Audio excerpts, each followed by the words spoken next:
Welcome back to the table. Today, Ryan and I are going to be giving you a full review of the latest from Shem Phillips and S.J. McDonald and Garphill Games. This is Wayfarers of the South Tigris. If you've played any Garphill games, you're probably hotly anticipating this. Yeah. You've probably maybe even watched some videos on it already. We've played this a few times, and we're not going to spend a ton of time breaking down the game. We will give you the briefest of overviews, but if you want one of those, go look at all sorts of other content on this game. But we're going to give you a review because we've played it a few times now, and there's a fair amount to say just in the review alone. Well, for sure. I think, like David said, this is a very hotly anticipated game for me as well. I was a big fan of the North Sea trilogy. I'm an even bigger fan of the West Kingdom trilogy. And this is a brand new direction, I think, for this franchise. And in some ways, it's a step up even from what we got with the West Kingdom games. I think it's a different feeling game, but at the same time familiar, which is kind of their trademark. Yeah, that's the needle that he threads really well. I think is like by bringing in a lot of the same elements. Now, of course, like thematically, the West Kingdom games were more closely tied together. So this is not tied to those thematically. No. And it's even kind of, you can tell the start of something new, but he does bring back a lot of the same elements from his old games. You still have coins and provisions and townsfolk and some of the similar looking cards and icons and things like that you've seen in his previous games. So when you come into this game as a fan, you do kind of have a step up of an advantage in kind of understanding this game or being able to read this game, I would say. A little bit. A little bit. A little bit, because while you will find many of the icons familiar, you're also going to find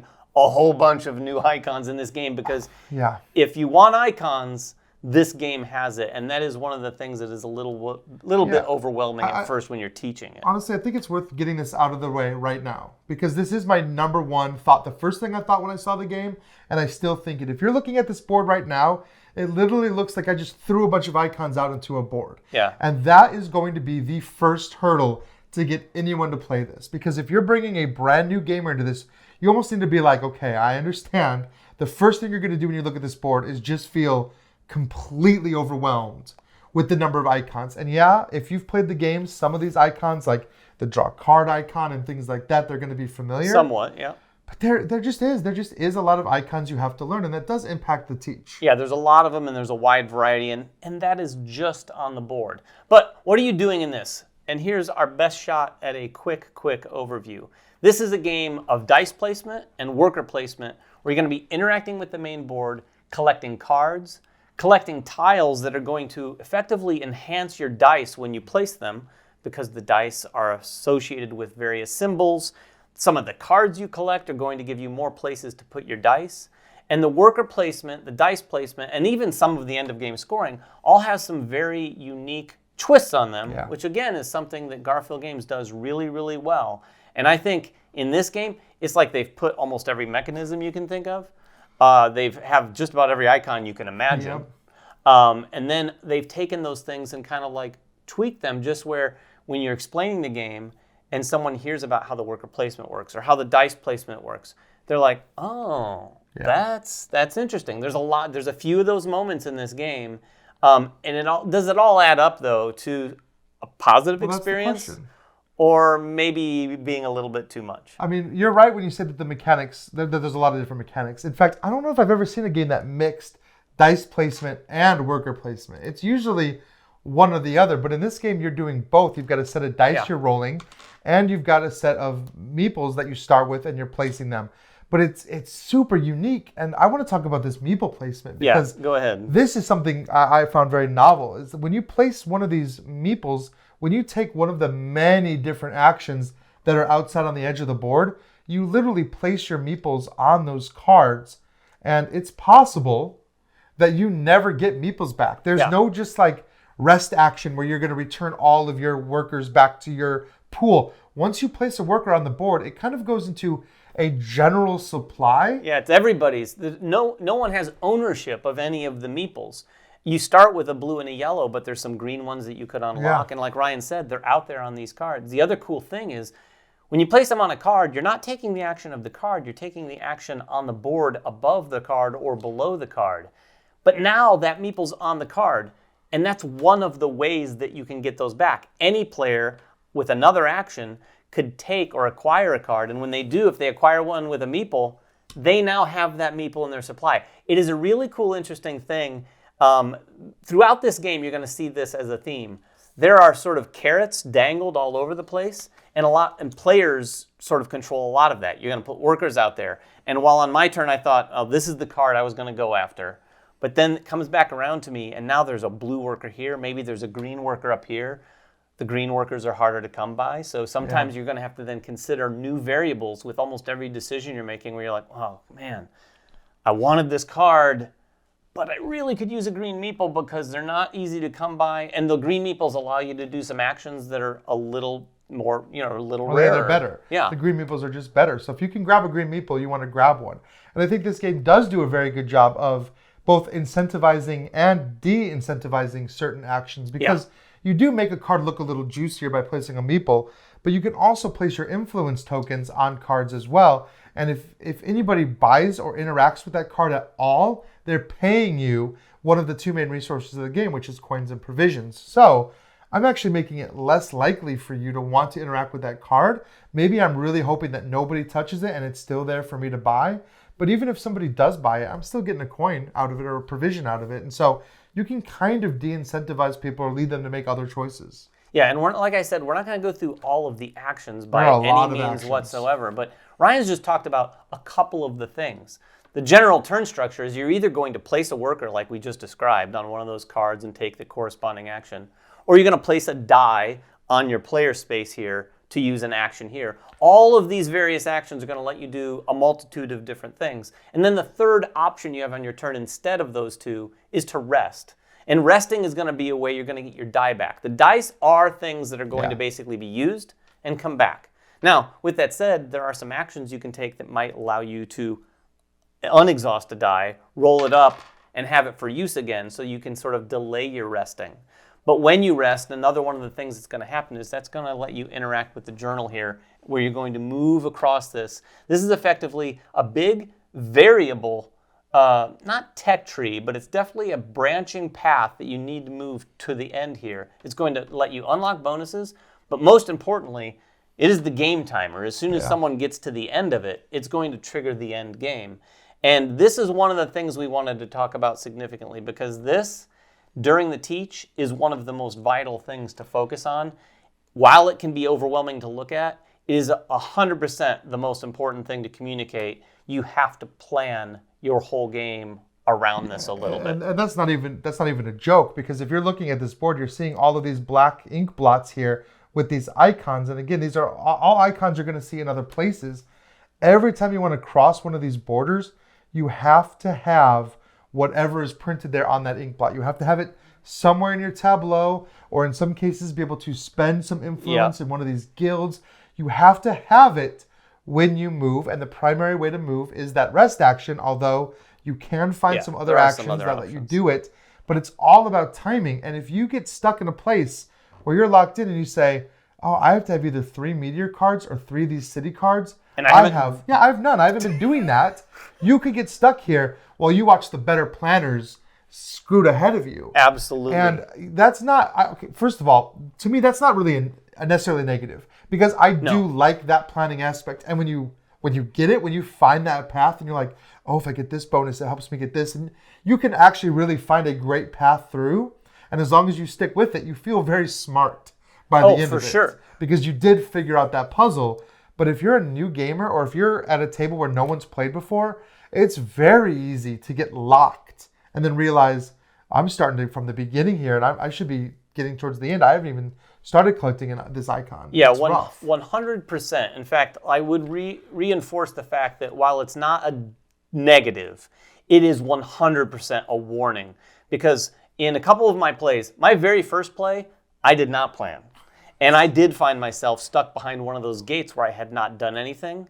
And it literally was, you always have a couple gates generally as options, but I found myself at a gate that I didn't do hardly any of it. And I was like, okay, well now my game is effectively stalled for a little bit, while all I'm doing is focusing my turns on collecting those meteors or this and that. And some of those things, I'm afraid to say, are not as simple as just doing them, because the meteors have to come out from a deck of cards, and if they're not out, they're not out. There's a couple tokens you might be able to grab, but maybe someone else took them. So you can really get into a frustrating situation if you're not warned in advance. Now, my second play of the game, I was not going to let that happen. Right. And I focused mostly on looking at the very beginning of the game, okay, and I plotted out really my entire route that I was going to take so that every action I was taking was doing some things for me, but at the same time mostly focusing on collecting some of the things I needed to get to the end. And I was the one who triggered the end, and I was very close to winning. In fact, we thought I'd won at first, and then Emily ended up beating me. But but it was a very, very tight game. It was tight. And it meant the difference between me really liking the game quite a bit after that second play.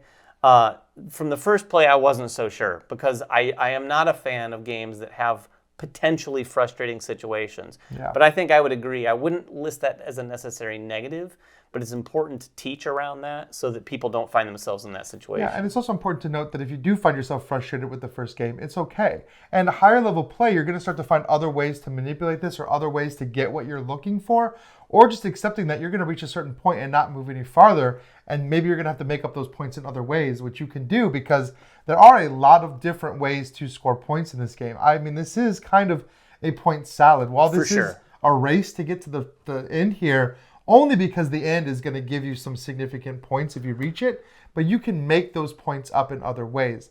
You're getting points primarily from your set collections. And that's one reason why there are so many different icons out on this board, is because almost every card has some kind of icon printed on it that's going to contribute to those sets you're trying to collect at the end of the game. So the more cards you can get that are the same, you're going to get a lot of points for doing so. Of course, that's just one of those carrots we talked about. Yeah. Because you're looking for cards maybe with particular icons, but you're also looking for cards that are going to have icons that let you progress in the journal. And if you're lucky, you've done it correctly in that you're just trying to go through paths that want more and more and more of the same icon, and then you could score a lot for that in the game. But again, it's not a game where you're going to have 6 or 7 of every type of icon. You're lucky to get 6 maybe of one icon during a game. And that involves taking as many of these extra tiles that have those icons as well. Yeah, and speaking of taking tiles, one of the things I wanted to focus on as well is the dice placement aspect of this game. So you understand worker placement. The dice placement, though, is going to happen on your player board. And everyone's going to start with the same spaces. But as you collect cards, some of those carrots, again, are cards that have powers where you're like, oh, well, that would be nice. Yeah. I could get kind of a little money engine going because I could place a die and get 4 coins. So as you collect cards, you're going to have more and more options for your dice placement. The interesting thing about how the dice work is, obviously they are numbered dice, but those numbered dice are going to correspond to your caravan here. And at the beginning of the game, your caravan gives you a couple symbols for a couple of your dice. But throughout the game, you're going to be able to take actions to collect other tiles to add to your caravan that are going to not only cover things up and give you bonuses, but they're going to give you more of those symbols. So a given die could mean any number of different symbols, giving that die more flexibility to use on more of the different spaces. There are some spaces that don't care, but there are many spaces that care very much between the various symbols. So that dice placement thing is one thing, but changing it so that you're basically letting every player build their own little, I wouldn't call it an engine, but you're definitely able to build some synergies by getting combos, maybe call them. Yeah, exactly. You're able to effectively manipulate and build your dice such that they're working with your system that you've built with your cards in a very unique way. And if you do that well, it's going to benefit you. If you don't do that, you're going to have trouble sort of competing at the table. Well, that's another thing I think that takes a second game to understand is like you can build those actions in such a way that like, okay, I have a spot that requires a die with this particular sailboat symbol and a coin. You can make your sailboat symbol cost 1 less coin, so every time you go there, it's free. So you can create combos like that. It's very difficult to see that your first player, to be able to like create these really cool dice abilities on your first try. And I think one thing I'd like to say about this game is you kind of need to come back to it a second time. Yeah. Because more so than the West Kingdom games, there's just a lot more going into this game than I've seen in any one of his other games. Yeah, of all of their games, I would say this one requires you to have a game or 2 under your belt before you can really feel comfortable with what you're trying to do. It took 1 game for me, and then my second game was like, okay, I'm gonna get this. And there's a lot to look at. We talked about all the icons. We didn't really talk about specifically all the cards, but you've got land, you've got sea cards here, you've got Townsfolk. and then you've got some space cards here, and then you've got inspiration cards. Yeah. And I wanted to focus on, you're going to be collecting all of these, and they're all interconnected. And they make a cool little tableau when they're done. That's actually one of my favorite parts. It is. Ryan loves the look of it. You got the you land build a and the night sea. sky with the sea under it, and the cities and the towns with the sky over it. And then above the sky, and the sky or the space cards are all endgame scoring. On top of that, there are a few times throughout the game, not too many, where you can get inspiration cards. The inspiration cards sort of take endgame scoring yet another layer. This is another one of those twists they've added. You might have endgame scoring that triggers off of X, Y, or Z. You might get an inspiration card that you have to kind of achieve, first of all. You can slide it above one of the space cards, and it's going to potentially enhance or double the points you'd get from it, but only if you achieve the thing that's on that inspiration another card. goal that you have to complete. It's another thing that you can try to do. And you're absolutely going to have games where you put one above a scoring and you get nothing from it. Sure. But the people who are able to sort of orchestrate these and get these above the exact ones that they really focused on and gotten points with, they're going to score a ton of points. I mean, like we said, there are points to be scored everywhere. There's those space cards, the inspiration, enhancing those, and all of those icons. Sets. So you asked earlier, you posited the question, does it all come together? So my answer, honestly, for that is a big yes. Honestly, because there is so much going on, and part of you just wants to grab everything. You've got some really cool cards with some really good abilities, and those townsfolk people tuck under cards to enhance them even further, giving you more abilities, and you've got scoring opportunities. You've got all of this stuff, but as you kind of play, you start to see your scoring opportunities shine. And you can you can find cards that are the same icon. You can find those inspiration cards that want you to have that icon. You can find scoring cards that score that icon. So if you're watchful, this is a game where you need to see the opportunities as they come up, because some of these icons don't come up often. And so if you're scoring, for example, the observatories, which is one of the icons, you need to immediately halt and stop and think, maybe I should take that card, because I don't know when another one's going to come up. And I like that because it all challenges you, because you do have to kind of have that set idea of where you want to go, but that only lasts until you start it. Because the first time you have to make a tough decision, you are going to be wanting all of it. You're going to be wanting to do everything, and you're not going to be able to. And there's a lot of room in this game to learn and grow in that depth, to actually try to figure out some strategies maybe that you can rely on, but you're never going to be able to use the same strategy twice. No, there's definitely enough things going on with the game state that you're going to have to remain tactical for sure. And we haven't even touched on, as Ryan was talking, I'm looking at some of these cards. There's so much. There's so many little things. Some of these C cards, when you add them to your Tableau, they're going to fire off little connections that give you extra benefits or maybe extra resources. And that's one of the other things is you can find so many ways to solve the puzzles in this game. I do definitely think it comes together, at least for me. Yeah. I think any enthusiast gamer, any gamer who's enjoyed Garphill Games in the past is going to like this. I also think it feels different enough.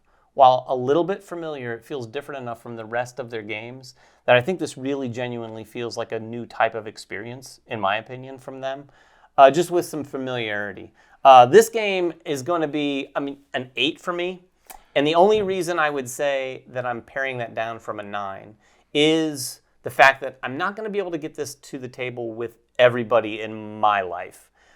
This is an overwhelming game. I think everyone could get a handle on it for sure, even the more casual gamers that I play with, but the intimidation of setting this down in front of a bunch of players who are not enthusiast gamers and having them see these icons and having them stay with you long enough to learn the game is a big ask. And it is a bit, at the end of the day, even after the teach, it's still going to remain a little bit overwhelming. And I think when you're playing with new players, when you have a game that takes a game or two to get under your belt, that's going to be a problem. Yeah. So that's why it comes down to an 8 for me. Well, it's funny because it came down to an 8 for me as well, but I'm the opposite, because what bumped it up for me from a 7, because I do think this game just has almost too much going on.